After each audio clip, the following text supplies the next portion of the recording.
guest speaker, Dr. Itsy and to our district supervisor, Dr. Joel B. Lubis, and to our district private school coordinator, Ma'am Esther Nunez, and to our honorable Vice Mayor, Dr. Reggie Arcilia, and of course, to our beloved Principal, Mrs. Anacoleta M. Obeda, for your unwavering guidance and leadership.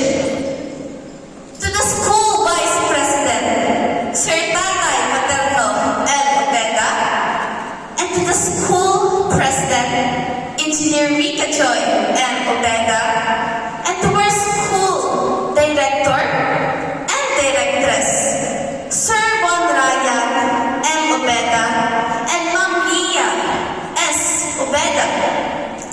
To all the dedicated teachers, especially to my advisor, Ma'am Rose Angie Espera, to the hardworking SPS staff, dear family members, friends, and fellow completers who are with us today. Let me also especially mention my very pogging dad.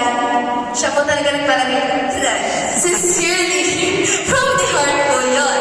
And of course, my gorgeous, loving, and caring Mamski. Your presence makes this celebration all the more special. A pleasant and wonderful morning to all of us.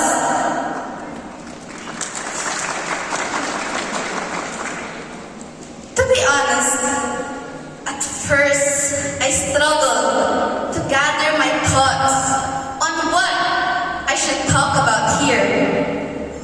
But then, I decided to go look at the past, but not to discourage myself by looking at the mistakes, and instead, looking at how lessons we learned from them can be of use for our future.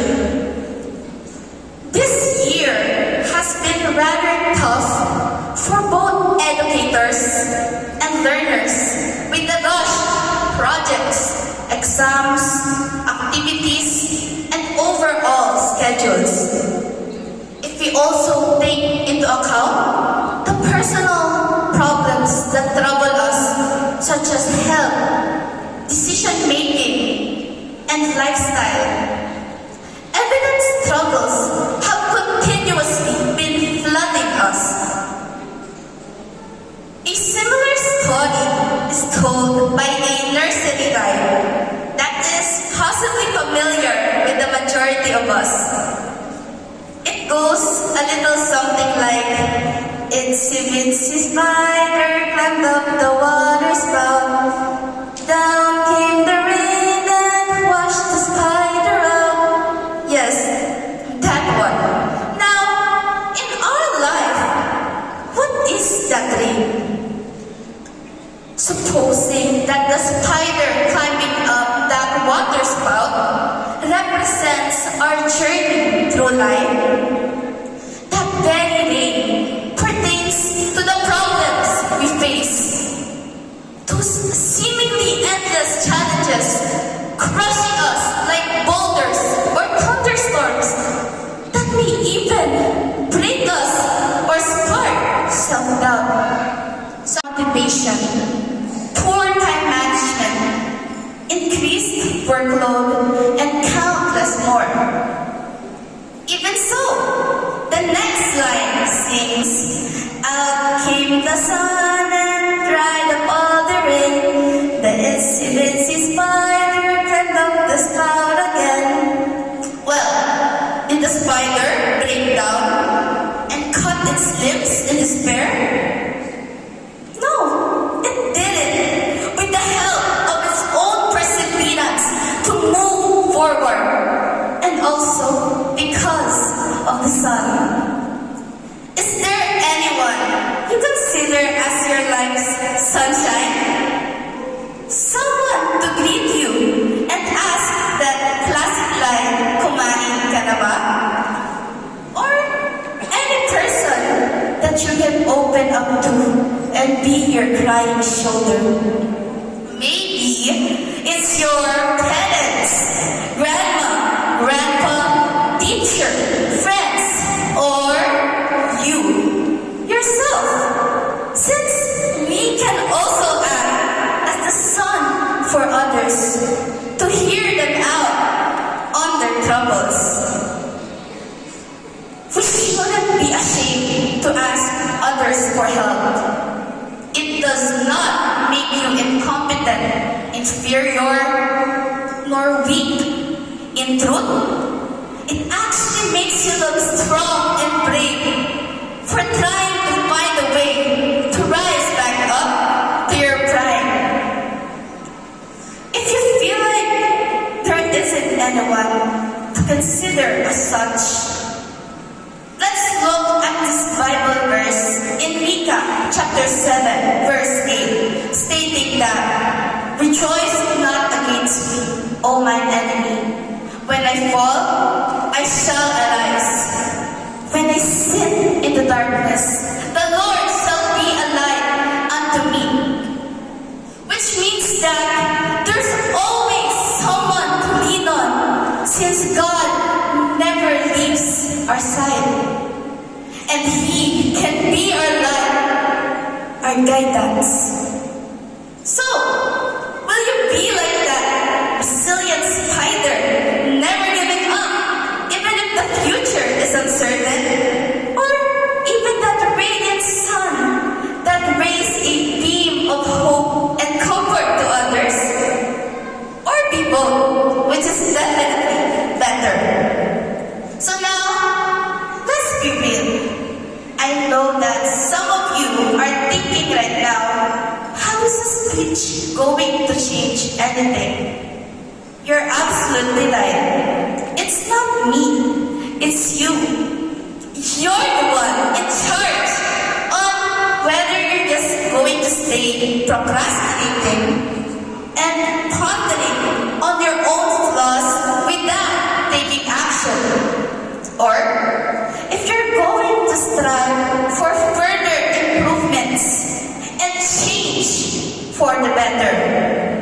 Words I've spoken today intends to serve as another reminder, since despite lessons similar to this have already been taught to you by others, there's a saying na, "Pasok sa kanang tenga, labas naman sa kaliwa."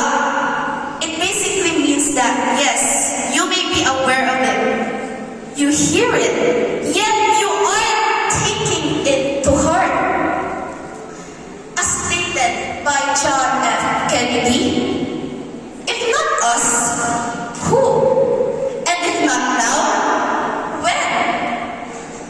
When you realize the importance of education only after you struggle to find a job in the future?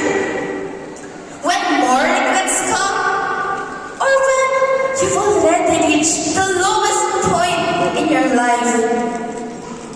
Life, both as an adult and a child, is never smooth. Life with problems, which is why we need to strengthen ourselves physically, mentally, emotionally, and spiritually to endure exhaustion, heartache, and distress. You got to lock in. This year's graduation team, Generation of Unity, Partners for the New Philippines, is a testament that we can take out a positive lesson out of anything, as long as we choose to redirect our perspectives and look at the bright side. And this unity we're talking about can be seen both at school and at home. Just like how we try to make each member fulfill their roles in a group activity, as well as how some groups still celebrate as they pass work 1 minute before the deadline. And at home, this partnership will depend on how we daughters and sons cooperate with our parents in doing household chores and refrain from saying common phrases like, "Ba't ako? Ako na naman," at "mamaya na." We represent our generation, so we should meet or even exceed their expectations regarding our contribution to this country.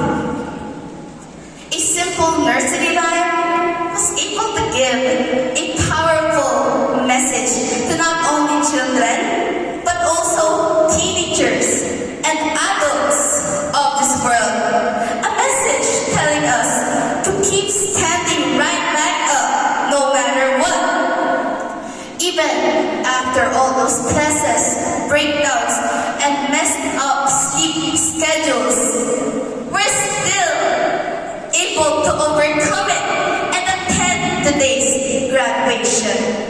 Like that Itsy spider that started up small, but persistently rose up again and again to face the reality and build up the strength to be able to live in it. Let's appreciate ourselves more